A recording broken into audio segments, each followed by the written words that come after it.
মাছের পাতুরি বানানোর জন্য আমি এখানে একটা গোটা রুই মাছের পেটির অংশটা কেটে নিচ্ছি। মাছের যে তেলটা আছে সেটা বের করে নিলাম,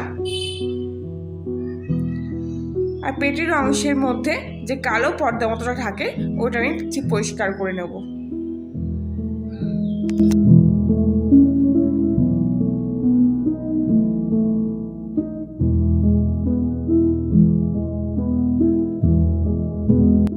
মাছের পেটের অংশটা টুকরো করে কেটে পরিষ্কার করে ধুয়ে নেব। একটা বাটিতে আমি 3 চামচ মতো সাদা সরিষা নিয়ে নেব। অনেকে এটাকে রাই শস্যও বলে থাকেন।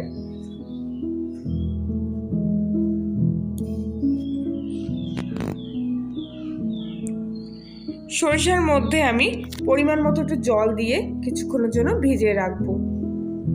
গোটা কয়েক কাঁচা লঙ্কা এতে আমি দিচ্ছি। এখানে আমি পাকা লঙ্কা ব্যবহার করছি কালারের জন্য, আপনারা কাঁচা লঙ্কাও ব্যবহার করতে পারেন। মাছের টুকরোগুলো আমি নিয়েছি। এখানে আমি 4 টুকরো নিয়েছি পেটির মাছ। এর মধ্যে আমি পরিমাণ মতো লবণ দিয়ে দিচ্ছি, আর দিয়ে দিচ্ছি 1 চামচি মতো হলুদ গুঁড়ো। রান্নায় একটু সাজানোর জন্য 2-4 দানা চিনি দিচ্ছি। বেটে রাখা সরিষাটাও আমি এর মধ্যে দিয়ে দিচ্ছি। সব কিছু একসঙ্গে দিয়ে কিন্তু তার মধ্যে আমি পরিমাণ মতো তেল দিয়ে দেবো। আমি এখানে সাদা তেল ব্যবহার করছি, আপনারা কিন্তু চাইলে অবশ্যই সরিষার তেল ব্যবহার করতে পারেন। সব কিছু মশলাগুলো দিয়ে আমি মাছটা কিন্তু ভালো করে কিছুক্ষণের জন্য একটু মাখিয়ে নেব।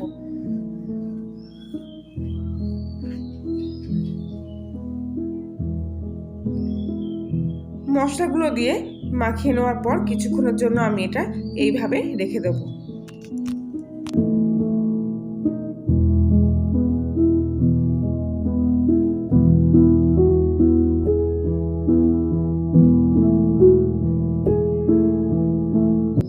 একটা কলা পাতায় কিছুটা পরিমাণ তেল মাখিয়ে নেব আমি। মশলা মাখানো মাছের 1 টুকরো আমি কলা পাতার মধ্যে দিয়ে দেবো। কিছুটা মশলাও কিন্তু আমি মাছের ওপর দিয়ে দেবো। এর উপর কিছুটা তেল আমি দিয়ে দিচ্ছি। এটা আপনারা চাইলে দিতেও পারেন, নাও পারেন। কলা পাতাটা ভালো করে ভাজ করে নেব। এটা কিন্তু খুব সাবধানে করতে হবে, একটু হালকা হাতে, যাতে কলা পাতাটা মুচড়ে না যায়। ভালো করে কলা পাতাটা টাইট করে এবার আমি একটা সুতোর সাহায্যে বেঁধে নেব।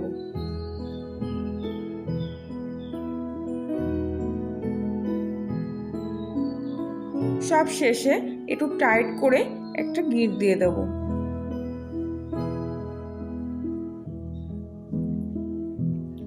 এক্সট্রা যে সুতোটা বেরিয়ে আছে সেটা আমি কেটে নেব। সব পাতুরিগুলো আমি একে একে এইভাবে রেডি করে নিয়েছি। কড়াইতে কিছুটা পরিমাণ তেল আমি গরম করে নিলাম। এখানেও আমি সাদা তেল ব্যবহার করছি, আপনারা চাইলে কিন্তু এতেও সরিষার তেল ব্যবহার করতে পারেন।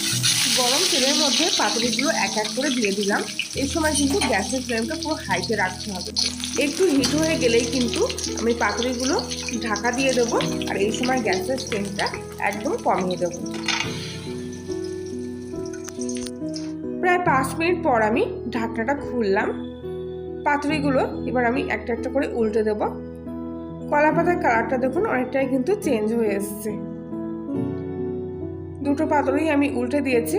আবারও কিছুক্ষণের জন্য ঢাকা দিয়ে রাখবো, আর গ্যাসের ফ্লেমটা কিন্তু সিমে দিয়ে রাখবো।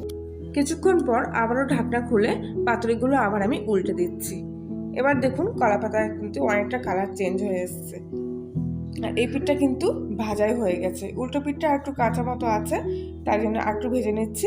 আবারও ঢাকা দিয়ে দিচ্ছি। কিছুক্ষণ পর ঢাকনা খুললাম, আর পাতুরিগুলো দেখুন আমার কিন্তু 2 পিঠই সমানভাবে ভাজা হয়ে গেছে।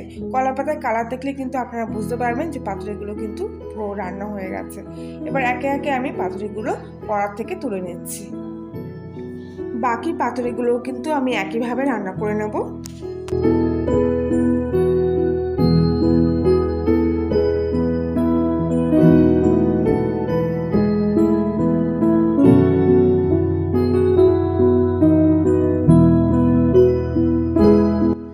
সবকটা পাতুরি কিন্তু আমার রেডি হয়ে গেছে। পাতুরিগুলো একটু ঠান্ডা হয়ে গেলে সুতোটা খুলে আমি দেখাচ্ছি ভিতরটা কেমন হয়েছে। দু হাত দিয়েই করলে এটা ভালো হবে। দেখুন ভিতরটা কিন্তু মশলাটা কিন্তু সেইভাবেই রয়েছে। মাছটাও কিন্তু খুব সুন্দর সেদ্ধ হয়ে গেছে, উল্টো পিঠটাও দেখুন একদম ভাজা ভাজা মতো হয়ে এসছে।